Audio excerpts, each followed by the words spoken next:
നിന്റെ പുത്തൻ Ray-Ban glass ഇത് ചവിട്ടി പൊട്ടിച്ച നിന്റെ കാലയും വിട്ടു. ഈ ഡയലോഗ് കേട്ട് കൈയടിക്കാത്ത മലയാളികൾ വളരെ കുറവായിരിക്കും. സ്ഫടിക സിനിമ ഇറങ്ങിയ കാലം തൊട്ട് സാധാരണ മലയാളികളുടെ ഫാഷൻ സങ്കല്പത്തിൽ കൂളിംഗ് ഗ്ലാസ് നിർബന്ധം. അപ്പൊ 51 കൂളിംഗ് ഗ്ലാസ് വാങ്ങിച്ചോളൂ, ഓരോ സീനിലും മാറ്റി മാറ്റി വെക്കാൻ.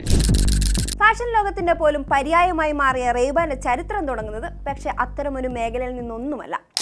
1936 കാലഘട്ടം. ആ സമയത്ത് പൈലറ്റുമാരുടെ കണ്ണുകളെ സൂര്യനിൽ നിന്നും സംരക്ഷിക്കുന്ന ഒപ്റ്റിക്കൽ ഗ്ലാസുകൾക്ക് വേണ്ടിയുള്ള തിരച്ചിലായിരുന്നു അമേരിക്കൻ സൈന്യം. ഇതിന് പരിഹാരം തേടി സേന ചെന്നെത്തിയത് അമേരിക്കൻ ഒപ്റ്റിക്സ് കമ്പനിയായ ബോഷ് ആൻഡ് ലോംബിലാണ്. ഒപ്റ്റിക്കൽ ഗ്ലാസ് നിർമ്മിച്ചു വിൽക്കുന്ന US-ലെ ആദ്യത്തെ കമ്പനിയായിരുന്നു ബോഷ് ആൻഡ് ലോംബ്. അങ്ങനെ 1936 കമ്പനി പുതിയ തരം ലെൻസ് ഉപയോഗിച്ച് സൂര്യരശ്മികളെ തടയുന്ന കണ്ണട വികസിപ്പിച്ചു. പിന്നീടുള്ളത് ചരിത്രം.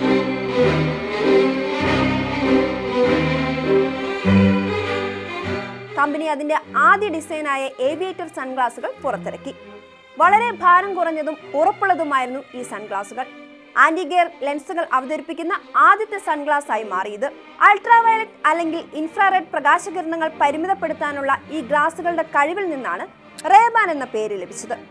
ഏവിയേറ്റർ ഗ്ലാസ് എന്ന പേരിലാണ് അമേരിക്കൻ വ്യോമസേനയ്ക്കിടയിൽ ഈ റേബാൻ അറിയപ്പെട്ടത്.